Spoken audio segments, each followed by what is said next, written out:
Melay, may Big 4 na ang PBB ngayon. So, how do you feel?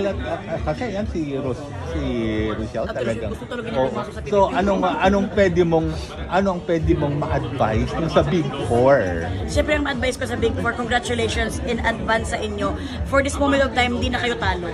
Walang talo sa inyo, walang paliw. Bakit? Sabay-sabay kayong lumabas at sabay-sabay yung tatanggapin ang suporta ng mga fans din nyo talaga na grabe magsuporta. Ang kuan lang talaga ngayon, pinaka nakakatakot lang talaga ngayon kasi sa voting, di ba, hindi natin alam kung, kasi parang may joint force, hindi natin alam kung ano yung nasa utak ng mga fans, kung ano ba ang strategy nila. But then again, kung sino man ang maging big winner, congratulations at deserve talaga na sa grabe pinagdaanan nila.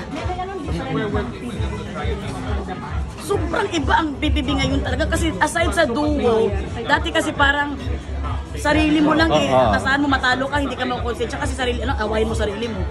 Ngayon may kadugo ka, parang pwede kang magsisihin mo pa ang sarili mo kasi nahihiya ka dun sa kadugo mo. So, sobrang iba ngayon, iba din ang big winner ngayon, iba talaga ngayon. Kaya amazing talaga, iba talaga ang collaboration ng GMA at ABS, no? Dalawang utak, no?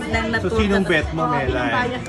Siyempre, hindi ko pwedeng mag-bet-bet kaya mas pala ako, nakalimutan ko. Mag-bet-bet sana ako, huwag niyo mamahawa kayo, mapahamak ako. Basta, kung may bet man ako, sarili din ko na lang, okay? Pero Melay, mas matindi. Yung bet ko, kasi... Clue lang. Dali mahula. Oh my God! Huwag na naman. Hindi kasi mahilig ako magsabi ng char. Okay. Papahamak talaga ako sa inyo. In-out na lang. Alam ko na. Pero mas maraming away ngayon, di ba? Mas matindi ang away ngayon kumpara nung time mo. Actually, lahat naman talaga may issue, may away naman talaga. Actually ngayon, ngayon ang fans, grabe ngayon. Akala ko yung housemates, yung mga fans ngayon, pati ako nananahimik sa PJT, ginagulo pa nila ako nung time na yun. Oo, binabat ka rin? Tinatag ako. Tapos parang, ano ba kayo, wala kayo mga ginawa daw kaming kwenta ko. Bakit ito walang, grabe nga pagtatrabaho ko sa mga pamilya ko, ito wala akong kwenta. Pero feeling ko sa ganun, na umabot sa hindi ko naman pinapersonal kasi alam ko naman na sila is as a fans, parang sobra lang silang addict sa kuha nila. Pero ako, hindi ko pinapersonal.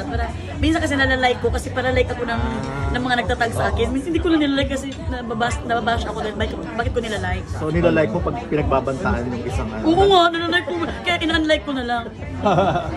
Ayan, Michelle, sinong bet? Ay! May katapir dyan. O pwede ka magsabi, hindi ka host. Oo nga, nasabi ko eh. Kasi ang gusto ko talaga si Klang. Ay! Nagluluto si Klang. Ay! Mahilig kasi ako magluto. So, kaya ang bet ko talaga si Klang. Tsaka yung pasensya, tsaka kung paano niya inayos yung mga bata dun sa loob ng bahay ni Kuya. Nakakatuwa. Kaming mag-asawa, bet natin si Klang. Actually, hindi ako yung unang fan ng PBB. Si R. Nahawa lang ako kasi di ba kung ano yung gusto ng asawa mo, kaya support mo. So, lagi niyong pinapanood, lagi ko rin napapanood. Hanggang sa, ay, nagustuhan ko na. Doon sa natira, sino ng bet mo? May kapuso kasi dun eh, okay. Rawi. Love and will! O di ba, pana-pana ko, alam ko yung code. Kasi napakabait ng will eh. Okay.